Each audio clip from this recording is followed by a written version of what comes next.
안녕하세요. 웰스기업연구소 정을 소장입니다. 자, 오늘은 CEO 리포트 프리뷰 시간입니다. 모처럼 야외에서 이제 촬영을 하는데요. 여기는 이천 도자기 공예마을입니다. 주말에 이런 데 나오셔서 한번 여가를 즐기시는 것도 어떨까 하지만 그 이후에 하셨으면 좋겠습니다. 코로나가 좀 정리된 이후에요. 자, 이번 주 프리뷰는요. 중소기업 미래 성과 공유제 인증에 대해서 좀 말씀드리고자 합니다. 자, 미래 성과 공유제는요, 이런 개념입니다. 사업주가 법인의 경영 성과 중 일부를 근로자랑 같이 쉐어하게 되면 드리는 혜택인데요.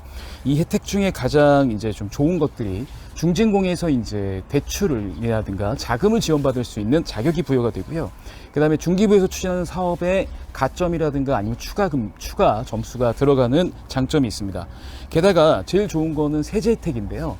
일단 그 근로자에게 성과금으로 지급하는 성과금의 10%를 법인세에서 세액공제해 주고요. 근로자 같은 경우에는 성과금을 받아서 근로소득이 상승했다면 그 상승분의 50%를 역시 세액공제해 준다고 보시면 되겠습니다.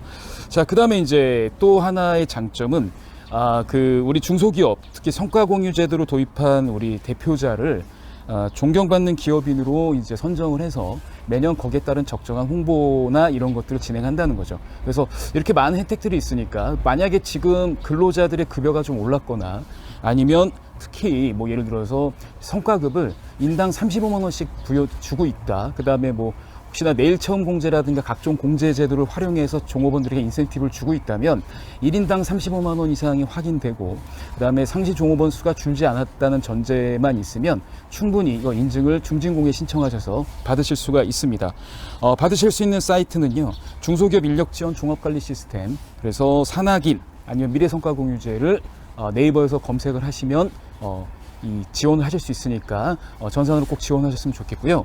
자, 그리고 오늘은 이제 그 얘기를 할 겁니다. 이번 주는요, 가지급금에 대해서 이제 솔루션을 마지막으로 드리고 5월달 이제 이슈를 정리하고자 하는데요.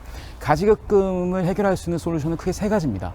첫 번째는 그 가지급금의 원인 중에 하나가 잘못된 회계 처리일 수도 있어요. 그러면 이 회계 처리 잘못된 거를 다시 잡아서 전기 오류라는 계정을 써서 다시 잡아서 이제 그 경정 신고하는 방법이 첫 번째가 있겠고요. 두 번째는 대표자가 보유하고 있는 자산을 법인에 매각해서 가지급금과 상계 처리하는 방법입니다. 대표자가 보유하고 있는 자산이라면 여러 가지가 있겠죠. 가장 대표적인 게 대표자가 보유하고 있는 그 회사의 주식. 그다음에 두 번째는 이런 것도 있을 수 있습니다. 뭐 대표자가 보유하고 있는 부동산 아니면 차량, 또 가장 손쉽게 나가는 거, 세금 없이 갈 수 있는 건 대표자가 만약에 보험을 가입했다. 개인 명의로 보험 가입했다. 그리고 그게 저축성 보험 혹은 아니면 종신보험 같은 것들이다. 그러니까 황금성이 강한 보험이다.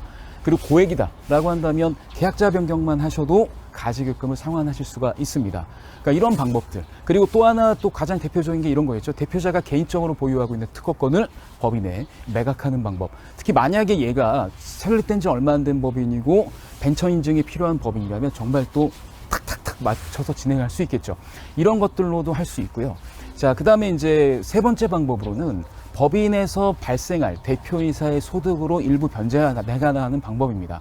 아무래도 가지급금 금액이 작게 되면 이 방법을 선택하는 게 가장 안전하고 뭐 그냥 괜찮을 수 있어요. 특히 이 방법 중에서 가장 좋은 방법은 급여를 올리거나 아니면 배당을 받거나 해서 좀 가지급금을 상환하는 방법입니다. 가지급금이 작을수록 이 방법을 좀 쓰시면 어떨까 하는 거죠. 하지만 중요한 건 이 가지급금 상환 솔루션은 제가 지금 말씀드린 크게 세 가지 범주에 있지만 개별 기업의 상황에 따라서 언제든지 적용하는 건 신중하게 검토하셔야 된다. 특히 전문가랑 반드시 검증된 전문가랑 상담하고 진행하셔야 된다는 것은 알고 계셨으면 좋겠습니다. 그 다음에 가지급금을 처리하는 것도 중요하지만 더 중요한 건 가지급금이 재발하지 않는 시스템. 그래서 만약에 가지급금 원인이 뭐 영업비라든가 다른 증빙되지 않은 것들이라면 증빙을 만들 수 있거나 아니면 가수금을 좀 넣어서 가지급금을 언제든지 뺄 수 있게끔 하는 이런 앞으로 발생하지 않는 시스템들을 만드는 게 훨씬 더 중요하다고 보실 수가 있겠습니다.